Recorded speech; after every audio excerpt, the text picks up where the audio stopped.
Good morning students. आज बहुत समय के बाद आज हमारी फिर से क्लास स्टार्ट हो रही है। उम्मीद है कि आप सब सुरक्षित होंगे, सब ठीक होंगे।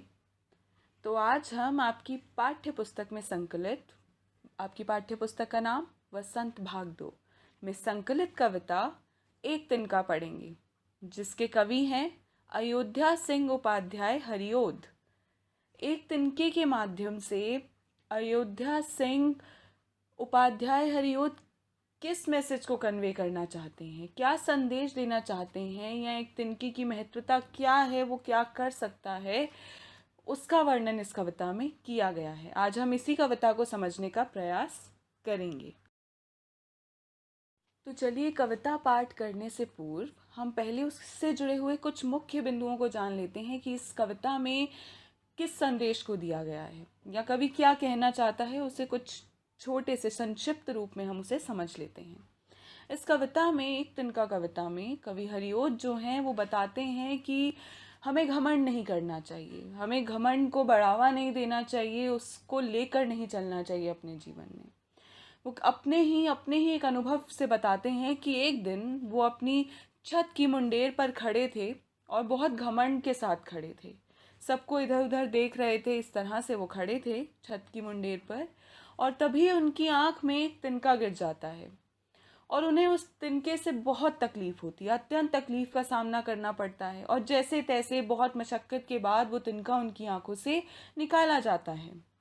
तिनके के निकलने के साथ ही कवि के मन में घमंड भी निकल जाता है और उन्हें ऐसा लगता है कि जो सरल जीवन है उसका महत्व क्या होता है। वो उस समय उसको समझ पाते हैं। किस भाव को समझ पाते हैं कि किस प्रकार हम घमंडी रहकर या घमंड से भरे हुए रहते हैं, और एक छोटी सी चीज़, एक छोटा सा तिनका तक जो है वो हमारे जीवन में किस प्रकार से बदलाव ला सकता है, हमारे घमंड को कैसे चूर चूर कर सकता है। और वो सरल जीवन का संदेश देते हुए कहते हैं कि जिस प्रकार से जब भी, जिस वक्त उनके आँखों से जो है वो तिनका निकल जाता है, वो कष्ट वो दूर हो जाता है, तो उन्हें सरल जीवन दिखने लगता है। सरल जीवन की जो महत्वता है वो उसे समझने का प्रयास करते हैं और उसे समझते हैं। तो किस प्रकार से एक छोटी सी कविता के माध्यम से वो एक ऐसा बड़ा संदेश दे जाते हैं और अपने अनुभव को बताते हुए कहते हैं कि तिनके ने उनके घमंड को चूर चूर कर दिया। एक छोटी सी चीज़ या छोटी सी घटना कैसे हमें अर्श से फर्श पर उतार सकती है। तो कभी भी हम जीवन में कितना कुछ भी हासिल कर लें, हमें घमंडी नहीं होना चाहिए। तो अब हम कविता पाठ करते हैं और इसे समझने का प्रयास करते हैं। मैं घमंडों में भरा ऐठा हुआ, एक दिन था जब मुंडेर पर खड़ा, अचानक दूर से उड़ता हुआ एक तिनका आंख में मेरी पड़ा।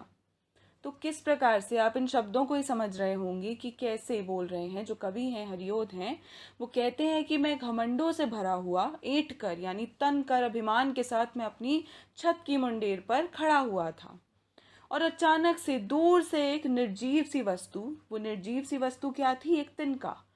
एक दूर से अचानक से उड़ता हुआ वो निर्जीव सा एक तिनका जो है उनकी आंख में आकर पड़ गया, और कैसे उस तिनके ने उनकी आंख में पड़ते ही उनका जो घमंड है वो चूर चूर कर दिया। जिस अभिमान से वो देख रहे थे या जिस अभिमान से वह छत पर खड़े थे, एक तिनके ने क्षण भर में उस घमंड को चूर चूर कर दिया। कविता की आगे की पंक्तियां।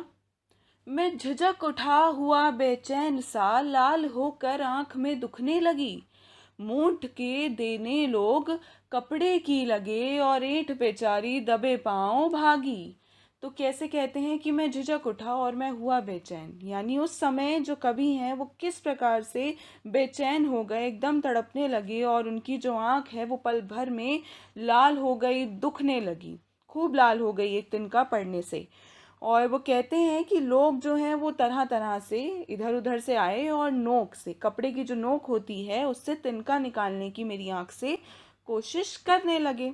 और इस कोशिश करते करते जब लोग उनकी जो मदद कर रहे थे या सहायता कर रहे थे, वो देखते हैं कि उस वक्त तो मेरा जो घमंड है वो हवा में चूर चूर हो गया, हवा में उड़ गया, रफू चक्कर हो गया। उनकी जो अकड़ थी, जो अकड़ से वो ऐंठ से खड़े हुए थे या अभिमान से जो खड़े हुए थे, वो एक तिनके ने कैसे दबा दी, और वो वहीं के वहीं उड़ गई। और कहते हैं कि लोगों ने छोटे से कपड़े को उठाया और उसके कोने से वो मेरी आँख से वो तिनका निकालने लगी। और मैं एक छोटे से तिनके से कैसे, एक छोटा सा तिनका भी कैसे किसी को बेचैन कर सकता है, उसके घमंड को हटा सकता है, रफू चक्कर कर सकता है और नष्ट कर सकता है। यानी कभी भी अभिमानी नहीं होना चाहिए। कभी भी कोई भी परिस्थिति हो, हम कितना भी ऊंचा उठ जाएं, हमें अपनी ज़मीन का पता होना चाहिए कि हम क्या कर रहे हैं। हमें अपनी जो इंसानियत है, मानवता है, उसे नहीं खोना चाहिए।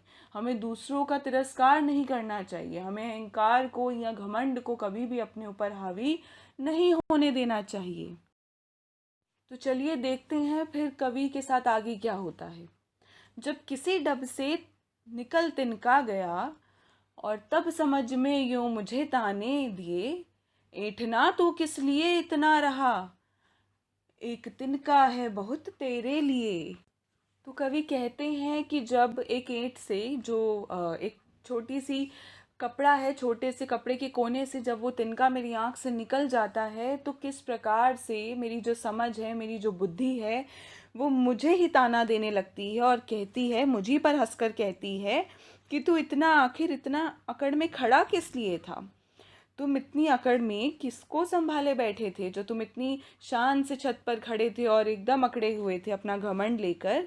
तो वो उनकी बुद्धि जो है वो उन्हीं पर हंस रही है, उन्हीं का परिहास कर रही है, और वो सोच में पड़ जाते हैं और उनका जो घमंड है वो चूर चूर हो जाता है कि एक छोटे से तिनके भर ने सब कुछ बदल दिया। उन्होंने मानवता का, उन्होंने सरल जीवन का अर्थ समझ लिया। किसने? कवि ने। तो कवि ने अपने जीवन की घटना के माध्यम से, एक छोटे से अनुभव के माध्यम से बहुत बड़ी सीख जो है वो दे दी। तो आप समझ रहे हैं कि कैसे किसी को भी उसके घमंड को चूर करने के लिए किसी बड़ी चीज़ की आवश्यकता नहीं है। छोटी सी चीज़ भी आपको कभी भी ऊपर से नीचे लाकर खड़ा कर सकती है, और उसे हमें समझना चाहिए। घमंड किस तरह हमारे लिए हानिकारक हो सकता है, किस प्रकार से वो तकलीफ़ दे सकता है, परेशानी में डाल सकता है, और कितना दुख सहना पड़ सकता है, दर्द सहना पड़ सकता है। तो इसीलिए हमें घमंड को नहीं अपनाना चाहिए, बल्कि सरल जीवन की ओर, सरल जीवन की महत्वता को समझना चाहिए। शब्दार्थ: घमंड अभिमान, ऐंठा अकड़ा, मुंडेर छत का किनारा, तिनका सूखी घास का टुकड़ा, समझ अकल, डब तरीका, ताने देना व्यंग्य करना। तो आज किस प्रकार से हमने एक तिनके की महत्वता और घमंड और अभिमान किस प्रकार से चकनाचूर होता है और सरल जीवन की जो महत्वता है उसे समझने का प्रयास किया।